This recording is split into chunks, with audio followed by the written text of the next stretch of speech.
Hello friends, welcome to பங்குச்சந்தை YouTube channel. இன்னைக்கு இந்த சேனல்ல மார்க்கெட் எப்படி இன்னைக்கு க்ளோஸ் ஆயிருக்கு. நாட்கோ ஃபார்மா இன்னைக்கு அப் டு 5% கெயின் ஆயிருக்கு இன்ட்ராடேல. எதனாலனா அவங்களுடைய Q4 net profit 40% year on year growth காட்டியிருக்காங்க. நேஷனல் அலுமினியம் கம்பெனி லிமிடெட் இன்னைக்கு -1.26% டவுன் ஆயிருக்கு. இதுக்கெல்லாம் என்ன காரணம்?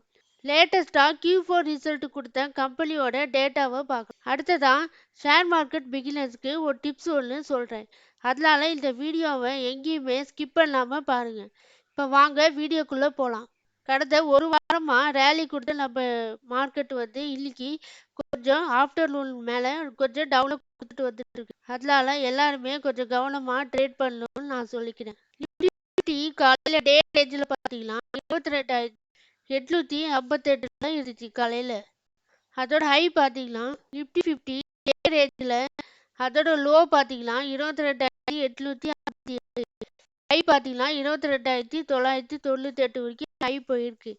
ஆனால் க்ளோஸ் ஆகும் போது 22,888 புள்ளிகள் க்ளோஸ் ஆயிருக்கு. அதாவது -0.19% டிக்ளைன் ஆயிருக்கு. நிஃப்டி பேங்க்கும் பார்த்தீங்கன்னா டே ரேஞ்சில் காலையில லோ பார்த்தீங்கன்னா 49,043 லோ போயிருக்கு.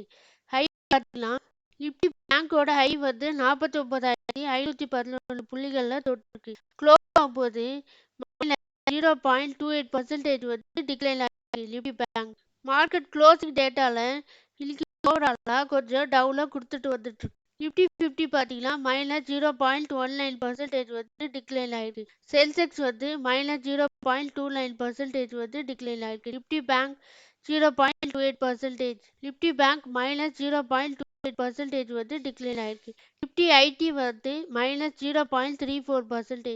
மோஸ்ட் ஆக்டிவ் ஸ்டாக்கா F&O லிஸ்ட்ல இருந்த ஸ்டாக் எதுனா இந்துஸ்தான் ஏரோநாட்டிக். அந்த ஸ்டாக்குமே இன்னைக்கு கொஞ்சம் டிக்ளைன் ஆயிருக்கு. HDFC பேங்க்கும் மோஸ்ட் ஆக்டிவ் ஸ்டாக்கா இருந்திருக்காங்க. எக்ஸைட் இண்டஸ்ட்ரீஸ், கொச்சின் ஷிப்யார்டும் இன்னைக்கு -61.60. கொச்சின் ஷிப்யார்டும் இன்னைக்கு -61.60 புள்ளிகள் டவுன் ஆயிருக்கு. டாப் கெய்னர்ஸ் F&Oல சன் டிவி நெட்வொர்க் இன்னைக்கு 3.78% க்ளோஸ் ஆகும் போது கெயின் ஆயிருக்கு. கிளென்மார்க் 3.64% கெயின் ஆயிருக்கு. கோரமண்டல் 3.58% ஒரு நல்ல ரேலியை கொடுத்து. ஸ்விஸ் லேபரேட்டரியும் அவங்களோட Q4 ரிசல்ட்னால 3.22% கெயின் ஆயிருக்கு. எக்ஸைட் இண்டஸ்ட்ரி 3.15% கெயின் ஆயிருக்கு. 52 வீக் ஹைல நிஃப்டி 500ல பார்த்தீங்கன்னா Glenmark, Coromandel industries, TVS laboratories, excite industries, Tom's industries இந்த ஸ்டாக்லாம் 52 வீக் ஹைல டச் பண்ணியிருக்கு. இன்னைக்கு நிஃப்டி 500ல இந்த ஸ்டாக்லாம் 52 வீக் ஹையை டச் பண்ணியிருக்கு. KRBL ஸ்டாக் 52 வீக் லோல இன்னைக்கு போயிருக்கு நிஃப்டி 500ல. இப்போ FII DI டேட்டா பார்க்கலாம். மந்த் டில் டேட் இது வரைக்கும் பார்த்தீங்கன்னா FII -35,001 கோடிக்கு நெட் செல்லர்ஸாக இருந்திருக்காங்க. ஆனால் மந்த் டில் டேட் இது வரைக்கும் DI நெட் பர்ச்சேஸரா 41,720 கோடிக்கு வாங்கியிருக்காங்க. இந்த காரணத்தினால ஓரளவு நம்ம மார்க்கெட் ஸ்டெடியாக இருந்துட்டு வந்துட்டு இருக்கு. ஆனால் இப்போ ஆஃப்டர்நூன் செஷன் தான் மார்க்கெட் கொஞ்சம் டவுன் ஆகிட்டு வந்துட்டு. FII 23 மே அன்னைக்கு தான் 4,670 கோடிக்கு கொஞ்சம் குவான்டிட்டி வாங்கியிருக்காங்க. செக்டாரல் இண்டீஸ்ல பார்த்தீங்கன்னா BSE ஸ்மால் கேப் -1.09% டிக்ளைன் ஆயிருக்கு. இந்த BSE ஸ்மால் கேப் தான் அதிகமாக இன்னைக்கு டிக்ளைன் ஆயிருக்கு. செக்டார் பர்ஃபார்மன்ஸ் பார்த்தீங்கன்னா காங்க்ளோமரேட்ஸ் 1.13% கெயின் ஆயிருக்கு. டவுன் ஆயிருக்கு பார்த்தீங்கன்னா engineering and capital goods -1.20% down ஆயிருக்கு. இன்னைக்கு பார்த்தீங்கன்னா ஓவராலா சென்செக்ஸ் 220 புள்ளிகள் டவுன் ஆயிருக்கு. சென்செக்ஸ் 220 புள்ளிகள் டவுன் ஆயிருக்கு. நிஃப்டி பிலோ பார்த்தீங்கன்னா 22,900 புள்ளிகள். ஃபார்மா ஸ்டாக்ல ஒரு அவுட் பர்ஃபார்ம் கொடுத்துருக்காங்க. யூபிஎல் ஸ்டாக்குக்கு டார்கெட்டா 504 வரைக்கும் போகலான்னு KR ஜோக்சி தரப்புல ஒரு செய்தியை முன்வைக்கிறாங்க. பந்தன் பேங்குக்கு டார்கெட்டா 193 வரைக்கும் போகலான்னு KR ஜோக்சி தரப்புல செய்தியை சொல்றாங்க. டாடா மோட்டார்ஸ்க்கு டார்கெட்டா 1043 வரைக்கும் போகலான்னு KR ஜோக்சி டார்கெட் கொடுத்தாங்க. சைடஸ் லைஃப்க்கு டார்கெட்டா 1186 வரைக்கும் போகலான்னு கேஆர்ஜிஓசி வந்து டார்கெட் வந்து ஃபிக்ஸ் பண்ணியிருக்காங்க. இன்ஃபிபீம் அவல்யூஸ்க்கு டார்கெட்டா 37.6 வரைக்கும் போகலான்னு கேஆர்ஜிஓசி வந்து சொல்றாங்க. ஸ்ரீ சிமெண்ட்டுக்கு டார்கெட்டா 30,662 வரைக்கும் போகலான்னு கேஆர்ஜிஓசி வந்து டார்கெட் ஃபிக்ஸ் பண்ணியிருக்காங்க. சன் பார்மாட்டிக்கல் இண்டஸ்ட்ரீஸ்க்கு டார்கெட்டா 1827 வரைக்கும் போகலான்னு கேஆர்ஜிஓசி வந்து டார்கெட் ஃபிக்ஸ் பண்ணியிருக்காங்க. பாலாஜி கம்பெனிஸ் டார்கெட் வந்து 2643 வரைக்கும் போகலான்னு கேஆர்ஜிஓசி வந்து டார்கெட் ஃபிக்ஸ் பண்ணியிருக்காங்க. மேரிகோக்கு டார்கெட்டா 606 வரைக்கும் போகலான்னு பிரபுதாஸ் லீதார் தரப்புல செய்தியை முன்வைக்கிறாங்க. டிவிஸ் லேபரேட்டரிஸ்க்கு டார்கெட்டா 4478 வரைக்கும் போகலான்னு கேஆர்ஜிஓசி தரப்புல செய்தியை முன்வைக்கிறாங்க. டிவிஜி டாட் டிரான்ஸ்பர் சிஸ்டத்துக்கு டார்கெட்டா 831 வரைக்கும் போகலான்னு பிரபுதாஸ் லீதார் தரப்புல செய்தியை முன்வைக்கிறாங்க. அரபிந்தோ ஃபார்மாக்கு டார்கெட்டா 1300 வரைக்கும் போகலான்னு பிரபுதாஸ் லீதார் வந்து டார்கெட் ஃபிக்ஸ் பண்ணியிருக்காங்க. நாராயணா ஹுருடாலயா டார்கெட் வந்து 1335 வரைக்கும் போகலான்னு பிரபுதாஸ் லீதார் தரப்புல டார்கெட்டை வந்து ஃபிக்ஸ் பண்ணியிருக்காங்க. செஞ்சுரி ஃப்ளைபோர்டுக்கு ஸ்டாக்கை வந்து ஹோல்ட் பண்ணலான்னு சொல்லிட்டு அதோட டார்கெட்டா 674 வரைக்கும் போகலான்னு பிரபுதாஸ் லீதார் வந்து டார்கெட் வந்து ஃபிக்ஸ் பண்ணியிருக்காங்க.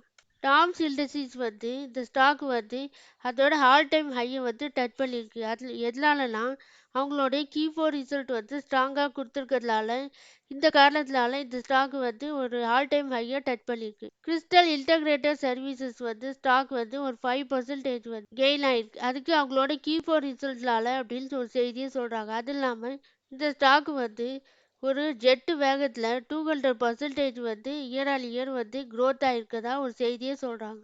எல்எம்டிசி ஸ்டாக் வந்து இன்னைக்கு வீக்கான Q4 ஏர்னிங்ஸ் வந்து கொடுத்துருக்கதாகவும் ஒரு செய்தியை சொல்கிறாங்க. பாரத் டைனமிக் ஸ்டாக் வந்து ஒரு 7% வந்து இன்னைக்கு டிக்ளைன் ஆயிருக்கு. எதனாலனா தொடர்ந்து ரேலி கொடுத்ததுனால அந்த ஸ்டாக்கோட ப்ராஃபிட் புக்கிங் பண்ணிட்டு வராங்க. அந்த காரணத்தினால இந்த ஸ்டாக் கொஞ்சம் டவுன் ஆயிருக்கதா ஒரு செய்தி சொல்றாங்க. அடுத்ததா இன்னைக்கு நாட்கோ ஃபார்மா வந்து ஒரு 5% வந்து இன்ட்ராடேல ஒரு ஹையை கொடுத்துருக்காங்க. அதுக்கு என்ன காரணம்னா அவங்களோட Q4 நெட் ப்ராஃபிட் வந்து நல்லா கொடுத்துருக்கதாகவும் இந்த செய்தியெல்லாம் பார்க்கலாம். நாட்கோ ஃபார்மா இன்னைக்கு டே ரேஞ்சில் பார்த்தீங்கன்னா காலையில் லோ பார்த்தீங்கன்னா 1029, ஹை பார்த்தீங்கன்னா 1100 வரைக்கும் இருக்கு. அதாவது ஒரு 5% வந்து ரேலி கொடுத்து அப்புறம் கொஞ்சம் டவுன் ஆயிருக்கு. 1100 வரைக்கும் போயிட்டு 1032 க்ளோஸ் ஆயிருக்கு. இதோட 52 வீக் ஹை பார்த்தீங்கன்னா 1108. இந்த ஸ்டாக்குக்கு அனலிஸ்ட் ரேட்டிங் என்ன கொடுத்துருக்காங்களா, ஒரு 11 அனலிஸ்ட் வந்து பை ரேட்டிங் வந்து 36%, அவுட் பர்ஃபார்ம் வந்து 36, ஹோல்ட் வந்து 9%, செல் வந்து 18% அவங்களோட அனலிஸ்ட் தரப்புல ரேட்டிங் வந்து கொடுத்துருக்காங்க. இந்த ஸ்டாக்கோட Q4 ரிசல்ட் வந்து நல்லா கொடுத்துருக்காங்க. இந்த நேட்கோ ஃபார்மாவோட Q4 ரிசல்ட் வந்து எப்படி கொடுத்துருக்காங்கன்னு இப்போ ஸ்க்ரீனரில் பார்க்கலாம். Q4 ரிசல்ட் பார்த்தீங்கன்னா நல்லா அருமையாக இருக்குது. அதோட சேல்ஸ் பார்த்தீங்கன்னா மார்ச் 2023 இவங்களோட சேல்ஸ் வந்து 898 கோடியாக இருந்தது. இப்போ வந்து இயர் வந்து 1068 கோடியாக அதிகரித்து மார்ச் 2024. இந்த ஸ்டாக்கோட ஆப்ரேட்டிவ் ப்ராஃபிட்டும் நல்லா கொடுத்துருக்காங்க. 339 கோடியிலேருந்து 497 கோடியாக அதிகரித்திருக்கு. நெட் ப்ராஃபிட்டுமே இன்க்ரீஸ் ஆயிருக்கு. 276 கோடியா இருந்தது இயர் 386 கோடியா அதிகரித்திருக்கு. இந்த ஸ்டாக்குமே என்னோட ரேடார்ல இருக்கு. இந்த ஸ்டாக்கு வந்து ஒரு நல்ல பர்ஃபார்மன்ஸ் கொடுக்கக்கூடிய ஸ்டாக்கு. அது இல்லாமல் ஃபார்மாட்டிக் கம்பெனியில் இந்த கம்பெனி வந்து ஒரு அண்டர் வேல்யூவேஷன் ஸ்டாக்குன்னு தான் சொல்லலாம். ஆனால் இப்போ வந்து கொஞ்சம் ஏறி இருக்கு. இந்த ஸ்டாக்கோட பிஎல்டலும் நல்லா கொடுத்துருக்காங்க. இந்த ஸ்டாக்கோட ஓவராலாக கம்பவுண்ட் சேல்ஸ் க்ரோத் பார்த்தீங்கன்னா டிடிஎம்ல நல்லா இருக்கு. 48% வந்து கொடுத்துருக்காங்க. கம்பவுண்ட் ப்ராஃபிட் க்ரோத்தும் டிடிஎம்ல 98%, இதுவுமே நல்லா அருமையாக இருக்குது. ஸ்டாக் ப்ரைஸ் சிஏஜிஆரும் கடந்த 1 இயரில் 63% வந்து நமக்கு கெயின் ஆயிருக்கு. நீங்கள் ஒரு வருஷம் இந்த ஸ்டாக்கை ஹோல்ட் பண்ணி தான் 63% வந்து கிடைச்சிருக்க வாய்ப்பு இருக்குது. ரிட்டர்ன் ஆன் ஈக்விட்டி பார்த்தீங்கன்னா லாஸ்ட் இயரில் 26% வந்து இந்த ஸ்டாக் மூலிமா நமக்கு லாபம் கிடைச்சிருக்கு. இந்த ஸ்டாக்குமே வந்து ஒரு நல்ல ப்ராஃபிட்டை வந்து எனக்கு கொடுத்துட்ருக்கு. இந்த ஸ்டாக்குமே இன்னுமே என் ரேடாரில் இருக்குது. இந்த ஸ்டாக்கை வந்து இப்போதைக்கு கன்சிடர் பண்ணலாமா வேண்டாமான்னு கேட்டிங்களா, இந்த ஸ்டாக்கு கொஞ்சம் வேல்யூவேஷன் வந்து கூடிடுச்சு. ஆனால் இப்போ இருக்க டைமில் நம்ம வாங்க வேண்டாம்னு நான் நினைக்கிறேன். ஏன்னா மார்க்கெட் வந்து இந்த எலெக்ஷன் ரிசல்ட் முன்னாடி எந்த ஸ்டாக்குமே நம்ம பை பண்ணுறது அவ்வளோவா நமக்கு ஒரு தெளிவான முடிவு வந்து எடுக்க முடியாது. ஏன்னா எலெக்ஷன் ரிசல்ட்டுக்கு அப்புறம் தான் மார்க்கெட் இறங்குதா ஏறுதான்னு பார்த்துட்டு நம்ம அனலைஸ் பண்ணிட்டு வாங்கினோம்னா நமக்கு ஒரு ஸ்டெடியான மார்க்கெட் வந்து போகிறதுக்கு தெளிவான பாதை வந்து அதனால நீங்கள் மார்க்கெட் ரிசல்ட் வந்ததுக்கப்புறம் மார்க்கெட்டில் இன்வெஸ்ட்மெண்ட் பண்ணால் நல்லா இருக்கும்னு நான் நினைக்கிறேன். ஆனால் ஏற்கனவே வச்சுருக்கவங்க ஹோல்ட் பண்ணலான்னு நான் நினைக்கிறேன். இந்த ஸ்டாக் வந்து ஒரு நல்ல ஸ்டாக்கு. அடுத்த ஸ்டாக் பார்த்தீங்கன்னா நேஷனல் அலுமினியம் கம்பெனி லிமிடெட் வந்து இந்த ஸ்டாக்கோட Q4 ரிசல்ட்டும் அனௌன்ஸ் பண்ணியிருக்காங்க. இந்த ஸ்டாக்குமே இன்னைக்கு வந்து -1.26% வந்து டவுன் ஆயிருக்கு. ஸ்டாக் வந்து நேஷனல் அலுமினியம் கம்பெனி லிமிடெட் வந்து ஒரு அலுமினியம் தயாரிக்கக்கூடிய ஒரு கம்பெனி. இது PSU லிஸ்ட்ல இருக்கக்கூடிய ஒரு கம்பெனி. இந்த கம்பெனியும் இந்த ஷேரும் வந்து என்கிட்ட இருக்கு. இந்த ஸ்டாக்குமே ஒரு நல்ல மூவ்மெண்ட் கொடுக்கக்கூடிய ஒரு கம்பெனி. ஆனா இன்னைக்கு ஒரு வாரமா வந்து PSU செக்டார்ல இருக்க ஸ்டாக் எல்லாம் ஒரு நல்ல கொடுத்துட்டு இருந்துச்சு. ஆனா இன்னைக்கு ஆஃப்டர்நூன் செஷன்ல PSU ஸ்டாக் எல்லாமே 1% 2% வந்து டிக்ளைன் ஆயிட்டு இருக்கு. எதனாலனா ப்ராஃபிட் புக்கிங் பண்ணிட்டு இருக்காங்கன்னு நினைக்கிறேன். அதனால தான் இந்த ஸ்டாக்லாம் கொஞ்சம் வந்து டவுன் ஆயிட்டு இருக்கு. இந்த ஸ்டாக்கோட டே ரேஞ்சில் லோ பார்த்தீங்கன்னா 189 லோ போயிருக்கு. ஹை வந்து 206 வரைக்கும் போயிருக்கு. க்ளோஸ் ஆகும் போது பார்த்தீங்கன்னா 191 புள்ளிகளில் க்ளோஸ் ஆயிருக்கு. அதாவது -1.52% வந்து டிக்ளைன் ஆயிருக்கு. இந்த ஸ்டாக்கோட அனலிஸ்ட் ரேட்டிங் என்ன சொல்றாங்கன்னா பை பண்ணலான்னு 40% வந்து அனலிஸ்ட் வந்து ரெக்கமெண்ட் பண்றாங்க. அண்டர் பர்ஃபார்ம் வந்து 20% வந்து கொடுத்துருக்காங்க. செல் வந்து 20%. இந்த ஸ்டாக்கோட Q4 ரிசல்ட் வந்து எப்படி கொடுத்துருக்காங்கன்னு பார்க்கலாம். இந்த ஸ்டாக்கோட Q4 ரிசல்ட் வந்து சேல்ஸ் வந்து கொஞ்சம் டிக்ளைன் ஆயிருக்கு. மார்ச் 2023ல 3671 கோடியா இருந்தது. மார்ச் 2024ல 3579 கோடியா குறைஞ்சிருக்கு.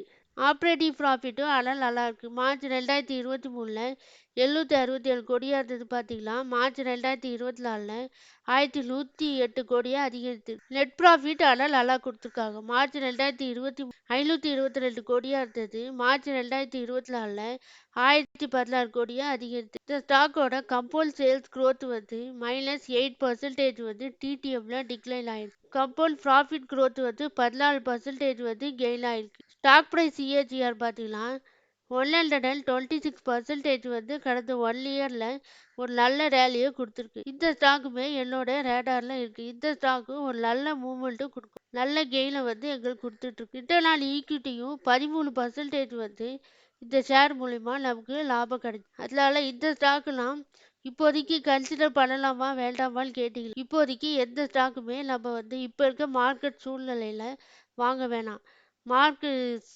எலெக்ஷன் ரிசல்ட்டுக்கு அப்புறம் நம்ம வந்து ஸ்டாக்கை ஒன்றா அக்குமுலேட் பண்ணலாம். மார்க்கெட் ரிசல்ட்டுக்கு அப்புறம் இறங்குன்னு சொல்கிறாங்க.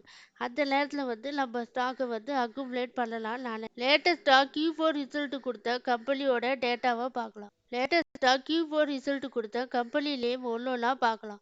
எல்ஜி எக்யூப்மெண்ட் Q4 ரிசல்ட் வந்து கொடுத்துருக்காங்க. அதாவது ப்ராஃபிட் வந்து ஃபால்ஸ் ஆயிருக்கதாகவும் இயர் ஆன் இயர் பார்த்தீங்கன்னா 55.18% வந்து டிக்ளைன் ஆயிருக்கு. HPL power system Q4 result பார்த்தீங்கன்னா ப்ராஃபிட் வந்து ரைஸ் ஆயிருக்கு. அதாவது 134% வந்து இயர் ஆன் இயர் வந்து growth காட்டியிருக்காங்க. லக்ஷ்மி மெஷின் ஒர்க்ஸ் வந்து Q4 ரிசல்ட் வந்து ப்ராஃபிட் வந்து ஃபால்ஸ் ஆயிருக்கு. இயர் ஆன் இயர் பார்த்தீங்கன்னா 29% வந்து டிக்ளைன் ஆயிருக்கு. சுமிட்டோமோ கெமிக்கல் இந்தியா லிமிடெட் வந்து Q4 ரிசல்ட் ப்ராஃபிட் வந்து ரைஸ் ஆயிருக்கதாகவும் இயர் ஆன் இயர் வந்து 52% வந்து கெயின் ஆயிருக்கு. நாட்கோ ஃபார்மா வந்து Q4 ரிசல்ட் வந்து ப்ராஃபிட் வந்து ரைஸ் ஆயிருக்கு. 40% வந்து இயர் ஆன் இயர் வந்து ரைஸ் ஆயிருக்கு. பால்மர் லாரி கம்பெனியோட Q4 ரிசல்ட் பார்த்தீங்கன்னா ப்ராஃபிட் வந்து ரைஸ் ஆயிருக்கு.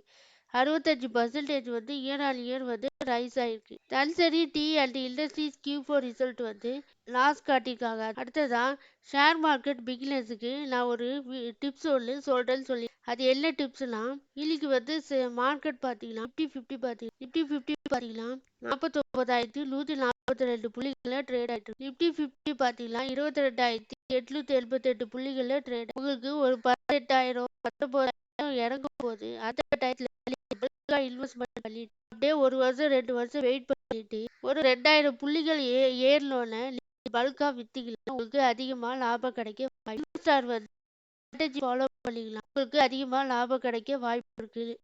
அதில் இந்த டிப்ஸை வந்து இந்த டிப்ஸை வந்து ஃபாலோ பண்ணிக்கலாம். உங்களுக்கு யூஸ்ஃபுல்லாக இருக்கும். இந்த இன்ஃபர்மேஷன்லாம் ஷேர் மார்க்கெட் பிகினர்ஸுக்கு யூஸ்ஃபுல்லாக இருக்கும். அதனால எங்களுடைய வீடியோவை லைக் பண்ணி சப்ஸ்கிரைப்